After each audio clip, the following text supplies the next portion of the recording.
Hello friends, आप देख रहे हैं आपका चैनल शेयर बाजार विद आयुष। और दोस्तों इस वीडियो में बात करेंगे मोतीसन ज्वेलर्स आईपीओ के बारे में। तो दोस्तों आज फर्स्ट डे था इस आईपीओ का। ज़रूर आईपीओ काफ़ी छोटा है लेकिन इसको लेकर हाइप काफ़ी ज़्यादा आपको देखने को मिलेगी। और पहले ही दिन जो सब्सक्रिप्शन निकल कर आया वो आप खुद देखेंगे तो आप कहेंगे कि इसके अंदर इतना ज़्यादा सब्सक्रिप्शन, वो भी only on the first day. तो वीडियो को देखिएगा पूरा ज़रूर, क्योंकि बात करेंगे पूरी कंपनी के बारे में, सब्सक्रिप्शन के बारे में एंड डेफिनेटली ग्रे मार्केट के बारे में भी। तो फ्रेंड्स उससे पहले अभी तक अगर आपने चैनल को सब्सक्राइब नहीं किया है तो आप चैनल को ज़रूर सब्सक्राइब भी कर लीजिएगा।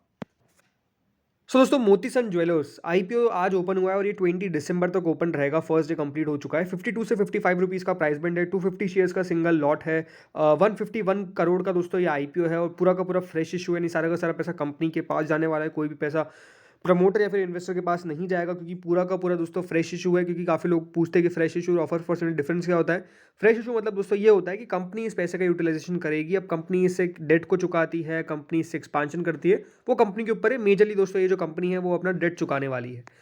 ऑफर फॉर सेल का मतलब ये होता है दोस्तों, आप कंपनी के अंदर इन्वेस्टर है और आप अपनी हिस्सेदारी बेच रहे हैं थ्रू आईपीओ, तो उसको ऑफर फॉर सेल बोलते हैं। ये जो ऑफर फॉर सेल है ये प्रमोटर्स, इन्वेस्टर्स कोई भी ला सकता है।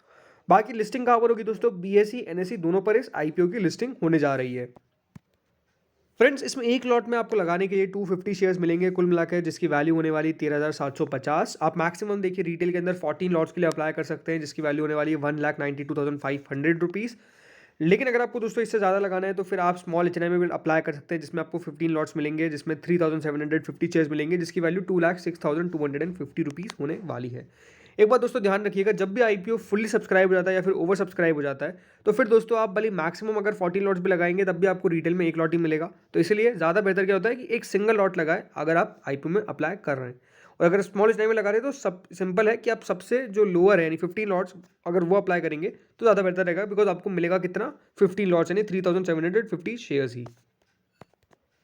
फ्रेंड्स इस आईपीओ में रिजर्वेशन कुछ इस तरीके से किया गया है कि ऑलरेडी दोस्तों एंकर इन्वेस्टर से कंपनी ने 36.30 करोड़ रुपीस रेस कर लिए। उसके बाद बचता है 30.22 करोड़ जो जो गया है 21.27% है इशू का क्यूआईबी के पास।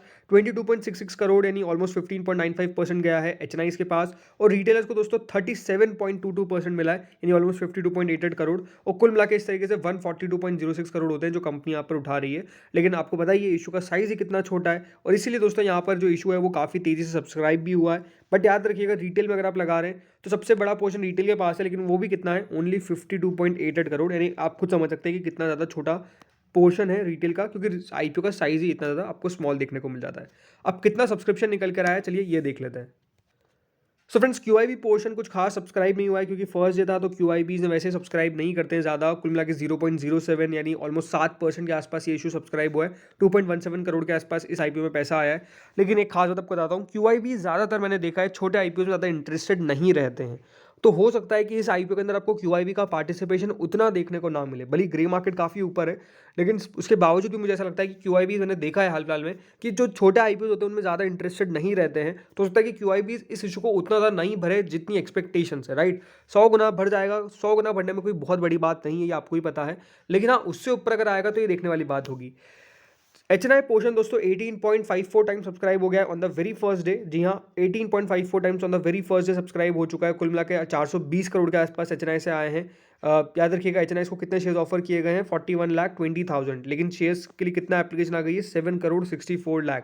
कुल मिला के दोस्तों जो बिग एचएनआई है उन्होंने द्वारा 9.41 टाइम्स, कुल मिला के दोस्तों जो बिग एच है वो 9.41 टाइम जरूर सब्सक्राइब किया है। लेकिन आप देख सकते हैं 142.23 करोड़ पहले दिन बिग एच की तरफ से आया है। लेकिन स्मॉल एच का अगर आप सब्सक्रिप्शन देखेंगे पहले दिन 36.80 टाइम दोस्तों ये जो इशू है वो सब्सक्राइब हो गया है स्मॉल एच की तरफ से। आप देख सकते हैं 13,73,000 शेयर्स दिए गए, लेकिन पहले दिन 5 लाख शेयर्स के लिए एप्लीकेशन आ गए 278 करोड़।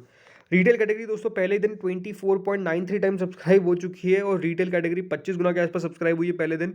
96,14,000 शेयर्स ऑफर किए गए, लेकिन पहले दिन 23 करोड़ 96 लाख शेयर्स के आसपास की एप्लीकेशन आ गई है। कुल मिला के पहले दिन 1,318 करोड़ के आसपास दोस्तों ये जो इशू है उसको इतना पैसा मिल गया है। तो पहले दिन दोस्तों ये जो इशू है वो कुल मिला के 16.46 टाइम सब्सक्राइब होने में कामयाब हुआ है, यानी कुल मिला के कंपनी को 1,740 करोड़ के आसपास पहले ही दिन रिसीव हो चुके हैं। तो आप सबके दिमाग में क्वेश्चन यही होगा कि अप्लाई करना चाहिए कि अवॉइड करना चाहिए। देखिए ग्रे मार्केट के हिसाब से आएंगे तो आग बंद करके भी अप्लाई कर दीजिए, क्योंकि ग्रे मार्केट नहीं आता है। लेकिन मैं आपको एक बात कहूँगा कि देखिए छोटा आईपीओ है तो इस बात का ध्यान रखिएगा, जो भी स्मॉल आईपीओ होते हैं वो कहीं भी जाकर लिस्ट हो सकते हैं। इस बात को आपको ध्यान रखना है। क्यों? बिकॉज़ देखिए आईपीओ का जब साइज़ स्मॉल होता है ना, तो वो कहीं भी जाकर लिस्ट हो सकता है। मैं ऐसा क्यों कह रहा हूँ? बिकॉज़ एक बहुत सारे ऐसे आईपीओ आए थे। एक एक आया था हाल-फिलहाल में, उदय शिवा कुमार इंफ्रा, राइट?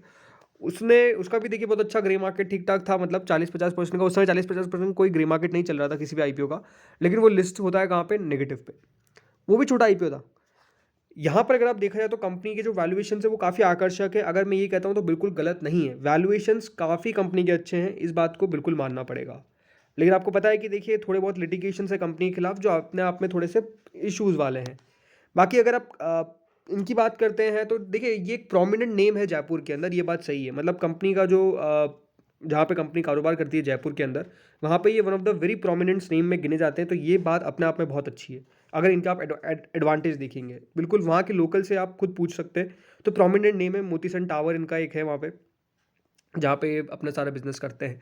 लेकिन ज़रूर वैल्यूएशन वाइज़ जैसे मैंने कहा सही आया है, क्योंकि छोटा आईपीओ आया है तो नो डाउट देखिए अलॉटमेंट के चांसेस काफ़ी मुश्किल होने वाले हैं। लेकिन जैसा मैंने कहा, क्योंकि स्मॉल आईपीओ होता है ना, तो उसको कहीं भी डायरेक्शन दी जा सकती है, इस बात का आपको ध्यान रखना है। बाकी हाँ, कंपनी ठीक है, कंपनी के फंडामेंटल्स दिखाए तो ऊपर-नीचे होते हैं, वो बड़ी बात सही है, लेकिन तब भी ठीक दिखती है। इस अब आईपीओ के अंदर देखिए, कोई भी अगर आप आईपीओ लगा रहे हैं तो सबसे पहले खुद कंपनी को पढ़िए, उसके बाद जाके पैसा लगाइए, सबसे ज़्यादा बेटर यही रहेगा। बिकॉज़ उसके बाद आपको कोई भी आशंका नहीं रहेगी आपके मन में, राइट? इसलिए सबसे इंपॉर्टेंट क्या है, एक बार आप खुद कंपनी को थोड़ा-सा समझिए, उसके बाद जाके पैसा लगाइए, वो ज़्यादा बेटर होता है। और छोटा आईपीओ में मुझे लगता है कि बहुत इंपॉर्टेंट क्या है कि आपकी खुद की प्रॉपर स्टडी होनी चाहिए, उसके बाद आईपीओ में जाकर पैसा लगाना चाहिए।